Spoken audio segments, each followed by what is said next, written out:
Olá, queridos, a paz seja convosco, tudo bem com vocês? Hoje falando aqui diretamente de Pernambuco, mas precisamos dar continuidade ao nosso compromisso da leitura diária da Bíblia. Eu espero que vocês já tenham orado, já tenham feito sua leitura.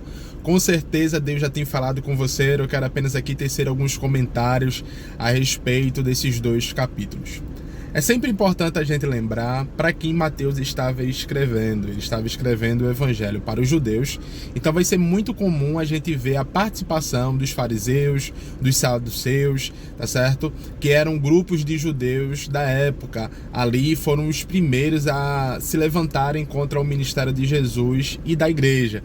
Então a gente vai ver isso acontecer no capítulo de número 12 em relação ao sábado. A gente sabe que guardar o sábado é um mandamento é um dos 10 mandamentos, mas ele se cumpre em Jesus.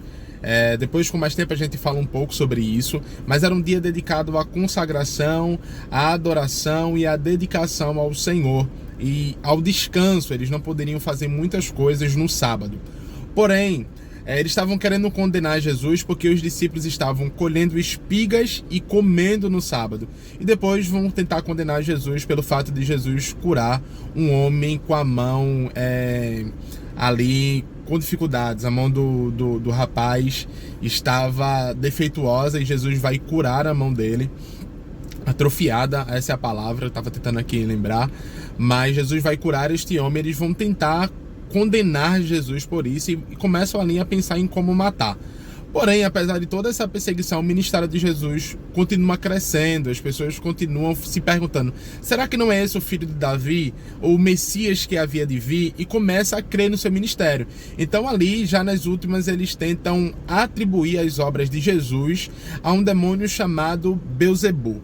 Então Jesus ele vai aumentar o tom e falar sobre um pecado imperdoável, que é a blasfêmia contra o Espírito Santo, onde se atribui as obras do Espírito às obras do diabo de maneira intencional. Então esse talvez seja o maior ensinamento ali do capítulo de número 12, mostrar a perseguição por parte dos judeus e mostrar sobre este pecado, que é atribuir as obras do Espírito às obras do diabo de maneira intencional. No capítulo 13, vamos destacar ali 5 parábolas. E eu quero ensinar a vocês o que é parábola. Parábola era a maneira que Jesus tinha de ensinar uma verdade espiritual, uma verdade eterna, com coisas do convívio deles. Então Jesus vai falar sobre os céus, Jesus vai falar sobre ali a importância de você compreender as escrituras, a importância de você entender o reino de Deus, com elementos que os discípulos pudessem entender, com que os seguidores pudessem entender, as pessoas mais simples pudessem compreender. Então ele vai falar sobre a parábola do semeador, a parábola do joio, a palavra do tesouro escondido, a parábola do grão de mostarda, a parábola do fermento.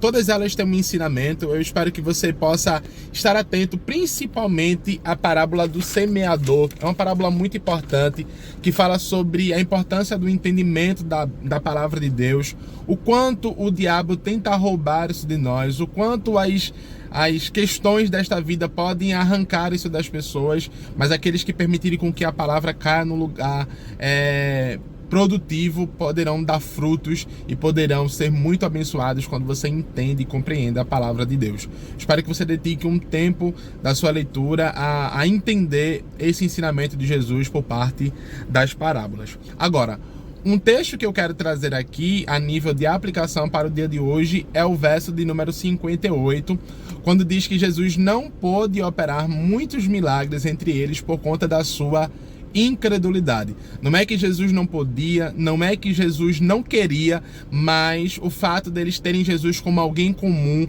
o fato deles não honrarem Jesus, impediu com que Jesus operasse milagres no meio deles. Essa foi a minha primeira pregação na Igreja Missionária Rompendo Fé no Rio Grande do Norte, falando sobre a honra ao Senhor e o que isso traz de benefício sobre as nossas vidas. Mas Jesus não opera milagres onde sua autoridade não é reconhecida, onde quem ele é tratado de forma comum. Se a gente limita o poder de Deus, certo? Se o poder de Deus é limitado por nós, ele acaba sendo limitado em nós. Repetindo, se o poder de Jesus é limitado por nós, ele acaba sendo limitado em nós. Então, hoje eu quero te convidar a crer, a determinar, a declarar o impossível, o milagre de Deus na tua vida, porque o quanto você declara o poder de Deus, o quanto você demonstra crer no seu poder, o seu poder ilimitado, ele age em nós. Então, não limite o poder de Deus na sua vida. Creia que ele pode fazer o impossível